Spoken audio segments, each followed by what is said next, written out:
Hi, I'm just going to dive right in. I'm just going to start talking. I don't think there's a better way to start this channel than to have a raw, real, heart-to-heart. And I hope that I can connect with you and resonate with you on some level. If you're watching this, I don't believe in coincidences, at least not anymore.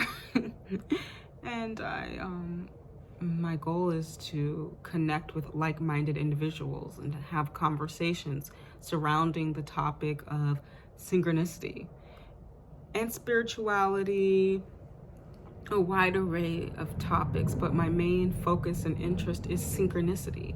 And that is because it's just so fascinating.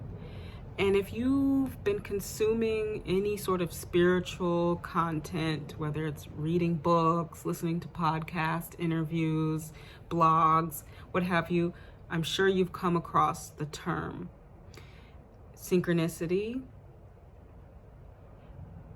It's a term that was coined by Carl Jung. Okay, he was the famous psychoanalyst, and basically it describes meaningful coincidence. That's sort of the simple explanation. And what I find so fascinating about it is that it's a common experience. It's a part of the human experience. Whether people or whether a certain individual recognizes that it's a synchronicity or not, I feel like most people have had the experience of a meaningful coincidence where something that sort of, blew their mind or, make them double take, so to speak. They've had those moments.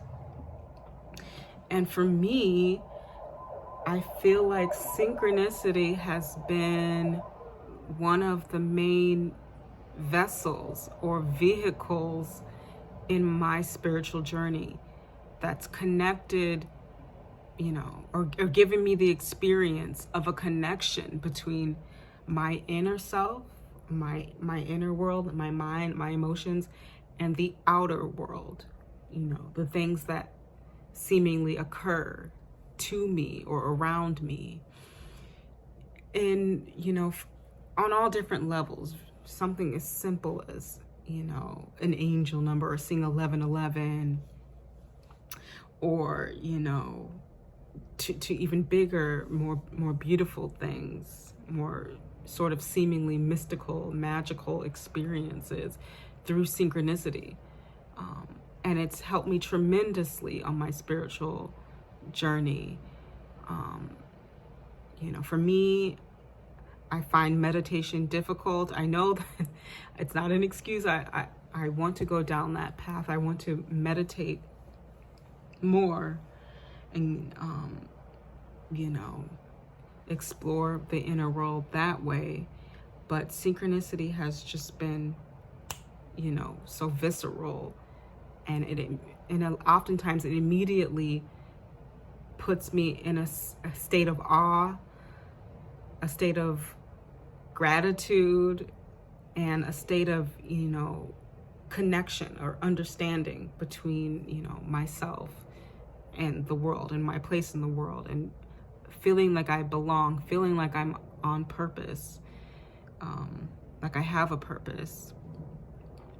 I'm still trying to figure out, my purpose in life, but I feel like I'm on the right track, and starting this channel is a step.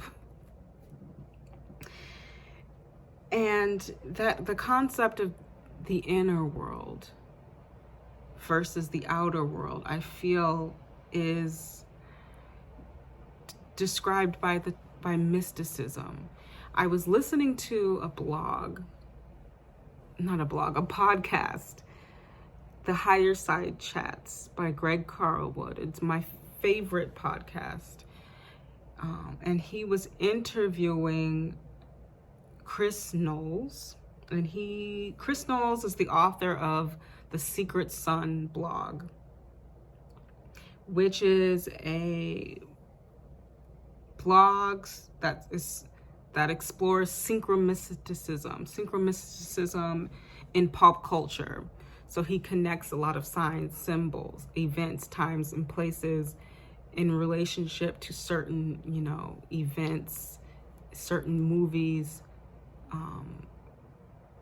artists, and it's a huge rabbit hole. Fascinating.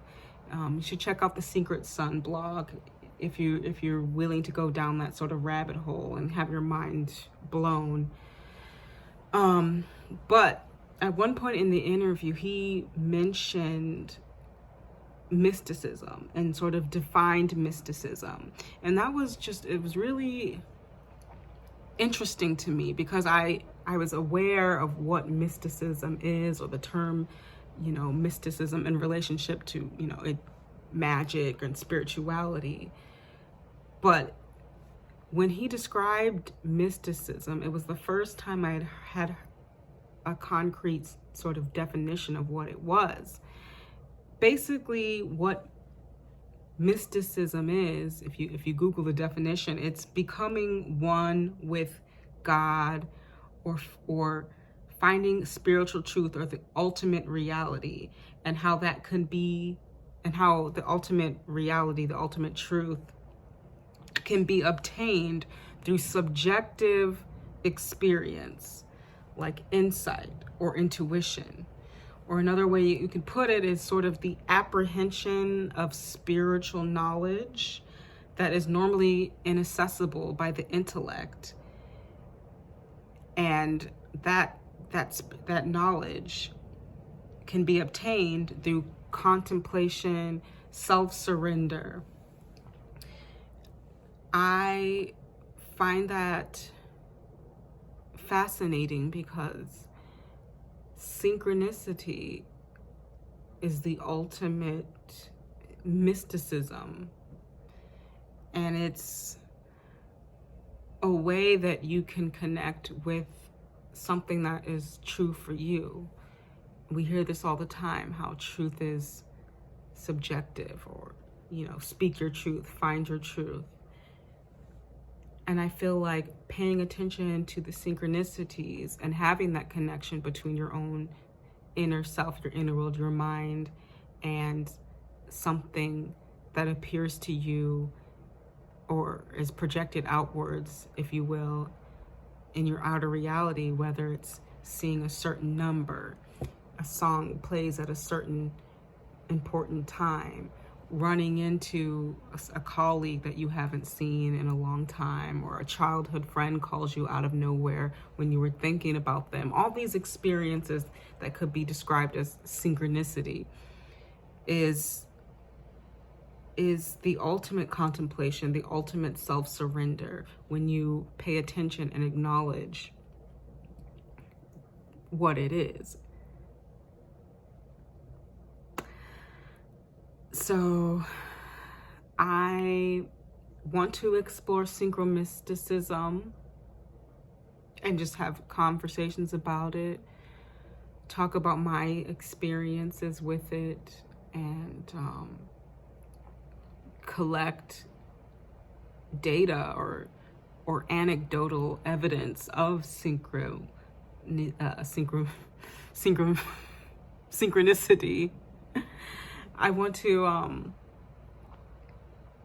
don't know, I just want to collect my thoughts and collect other people's thoughts, and,